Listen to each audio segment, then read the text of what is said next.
Segment में आप दोबारा हाजिर हैं। मियाँ बीवी का जो रिलेशन है बेहतरीन रिलेशन होना चाहिए, क्योंकि इससे माशरे कायम होते हैं, इससे हमारे जो है वो आगे नस्लें जो है वो भी तमीर होती हैं, नस्लों की परवरिश होती है, नस्लों की ग्रोथ, अच्छे इंसान पैदा होते हैं अगर मियाँ बीवी का रिलेशन अच्छा होगा। तो नाज़रीन, मेरे साथ मोहम्मद इरफान साहब मौजूद हैं, मजहबी स्कॉलर हैं। आज हम इनसे कुरान और हदीस की रोशनी में पूछेंगे मियाँ बीवी का आपस में रिलेशन है, इसको खुशगवार, बेहतरीन और मजबूत कैसे बनाया जा सकता है, इसके अंदर जो दरारें उनको कैसे खत्म किया जा सकता है।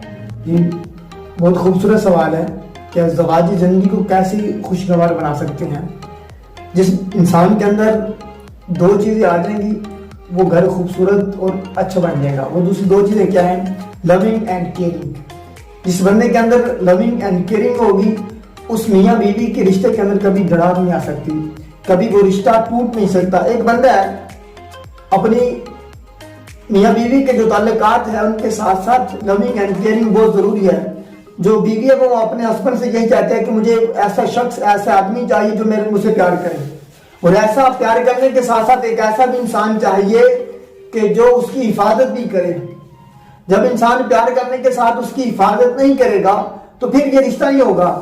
अगर इंसान किसी की हिफाजत करता है तो फिर उसके साथ प्यार नहीं है तो फिर भी रिश्ता बरकरार नहीं रह सकता।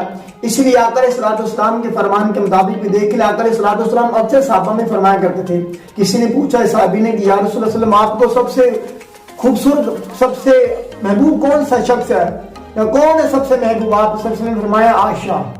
ये देखिए, साहबा की मजलिस है, सवाल करने वाले ने पूछा कि सबसे आपको महबूब कौन है? आप सल्लल्लाहु फरमाया आयशा, यानी कि अबू बकर सिद्दीक की बेटी। यहाँ पे पता चलता है कि जो मियाँ बीवी का आपस में इतनी मोहब्बत भी होनी चाहिए। अगर मियाँ बीवी में आपस में मोहब्बत और केयरिंग नहीं होगी तो रिश्ते को बरकरार नहीं रख सकते। इसलिए लविंग एंड केयरिंग बहुत जरूरी है रिश्ते को खुशगवार बनाने के लिए। नाजरीन, जैसा कि आपने सुना कि आपस में मियाँ बीवी का रिलेशन इतना मजबूत और स्ट्रॉन्ग होना चाहिए कि हम जो है किसी भी महफिल में बैठे हो तो हम उसका तज़किरा कर सकें कि हमारे लिए सब कुछ है वो हमारी वाइफ ही है। हम उनको इतनी इज्जत और एहतराम की नज़र से देखें, फिर रिलेशन हमारे मजबूत होते हैं। हम चलते हैं अपने दूसरे सवाल की जानिब। आजकल जो बहुत ज्यादा रिश्ते टूट रहे हैं, दरारें आ रही हैं, इसकी बेसिक वजूहात क्या क्या हो सकती हैं, इसके ऊपर नजर डालने के लिए मैं दरखास्त करूंगा मोहम्मद इरफान साहब के अपना नुक्ता नजर पेश करें। जी, बहुत खूबसूरत सवाल है कि रिश्ते टूटने से कैसे बच सकते हैं। जिस इंसान के पास दो चीजें आ जाए, सबसे पहले रहमदिली आ जाए। जिस इंसान के पास से रहमदिली हो, काइंडनेस इज अ ग्रेट विर्च्यू, ये जो रहमदिली है ये बहुत बड़ी नेकी है। जिस इंसान के अंदर रहमदिली आ जाए, तो घर के मामलात हैं ऊंच नीच होती रहती है। अगर इंसान के अंदर रहमदिली है तो फिर क्या होगा, ये रिश्ता मजबूत से मजबूत तर होता जाएगा। तो दूसरी बात यह है कि बंदे के अंदर एक माफ करने वाले भी सलाहियत होनी चाहिए। अगर बंदा किसी को रहम करता है तो फिर वो उससे अगले बंदे से कोई गलती हो जाए तो फिर क्या करे, उसको माफ करना भी सीख ले। और तीसरी जो अहम बात है जो आज हमारे माशरे के अंदर नहीं है, वो पर्दापोशी की है, जिसको हम सीक्रेट भी कहते हैं, जिसको राजदान भी कहते हैं। अगर आपके रिश्ते को बरकरार रखना है या मजबूत रखना है तो आप क्या करें, आप उसके अगर कोई ऐप देख भी लें तो फिर भी उसके अंदर उसको छुपाएं, उसके राज को राजदान बना कर रखें। इस तरह बात नहीं है कि आपने कोई वो बात देख ली, आपने उसको लोगों को बताना शुरू कर दिया, ये तो बहुत बुरी बात है। अगर आपके अंदर आपने कोई चीज देख ली, सबसे पहले आपने उसे माफ कर दिया, फिर उसके ऊपर पर्दा डाले, अपने दिमाग के ऊपर भी पर्दा डाल दें कि मैंने ये देखा नहीं है। जब ये आप अमल करेंगे तो इस तरह रिश्ते टूटने से बच जाएंगे। मैं एक बड़ी खूबसूरत मिसाल देता हूँ कि जो इंसान बारूद का काम करते हैं उन्हें चिंगारियों से भी होशियार रहना पड़ता है।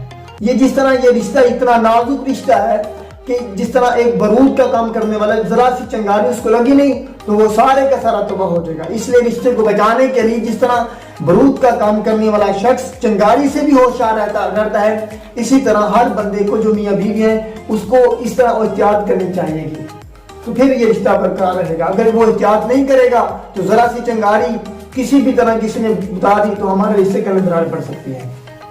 बहुत शुक्रिया। देखिए नाज़रीन, जैसे कि इरफान साहब ने बताया है कि आपस में जो रिलेशन है मियाँ बीवी का, अगर इसमें दरारें आती जाएंगी तो वो दिन ब दिन जैसे कि एक मिसाल बनी हुई है कि शीशा है, अगर टूट जाए तो वो पहले वाली कंडीशन कभी नहीं वापस। कुछ बातें बर्दाश्त करनी पड़ती हैं, कुछ रिलेशन को लॉन्ग टाइम लेके जाने के लिए कमियां पेशियां सबके साथ होती हैं।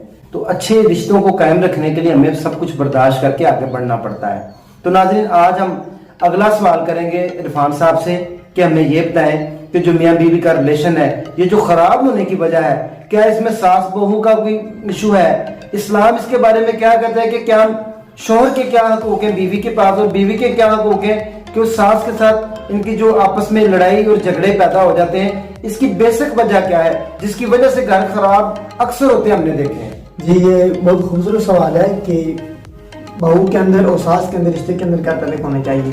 सबसे पहले हमारे माशरे के अंदर तरबियत का फुकदान है। अगर आज हमारे माशरे के अंदर तरबियत के ऊपर गौर किया जाए, बचपन से वालिदैन अपने बच्चों की तरबियत करना शुरू कर दें। जैसे जब बच्चे की शादी हो तो सिर्फ वालिदैन उसको 2 जुमले कह दें, बेटा आज के बाद जो आपके माँ बाप है वो हम तो हैं ही, लेकिन आज के बाद जो आपके माँ बाप है वो लड़के के जो वालिदैन है वो आपके माँ बाप है। जब लड़की की शादी होकर जब दूसरे घर में जाती है तो उनके वालिदैन का भी यही हक है कि उस लड़की को, अपनी बहू को अपनी बेटी समझें।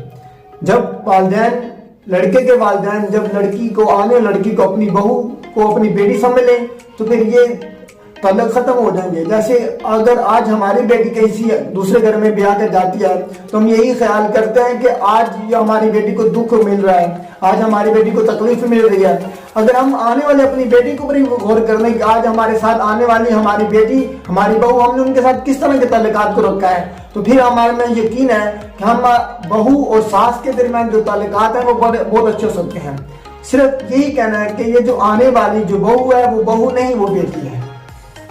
नाज़रीन, इरफान साहब ने जैसे कि आपको बहुत ही प्यारे बेहतरीन अंदाज में समझाया है कि अगर हम अपनी बेटियों की तरबियत इस तरह कर दें कि वो अपने जहाँ जाती हैं उसको ससुराल नहीं बल्कि उसको अपना घर और अपने माँ बाप समझें, तो ये सारी लड़ाइयों जो है जिंदगी की ख़त्म हो सकते हैं।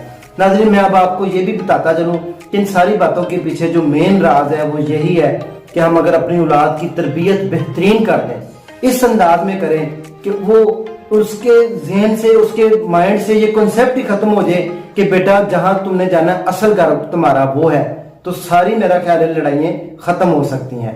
और हमारे माशरा जो है, अगर मियाँ बीवी का रिलेशन बेहतरीन, मजबूत, स्ट्रॉन्ग, पावरफुल होगा तो उसकी आगे नस्लें भी मजबूत, स्ट्रॉन्ग और पावरफुल होंगी। जब नस्लें मजबूत और पावरफुल, स्ट्रॉन्ग होंगी, मजहब होंगी, तो एक मजहब माशरा कायम होगा।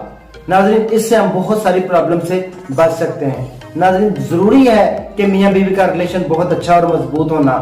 अच्छे और कामयाब लोग, मुख्तसर बात यही है कि वही होते हैं कि जो सारे रिश्तों को साथ लेकर चले। और सबसे पहला जो रिश्ता मियाँ बीवी का रिश्ता है, जहाँ पे आपकी जिंदगी सारी साथ साथ चलती है और जिंदगी के साथ साथ ये रिलेशन भी चलता है। इसी के साथ उम्मीद है कि आपको हमारी ये सारी वीडियो पसंद आई होगी। ये एक मजहब माशरे की तकमील के लिए जरूरी है कि हम अपनी तरबियत करें, अपनी औलाद की तरबियत करें, और सबसे पहले हम अपनी खामियों को देखें।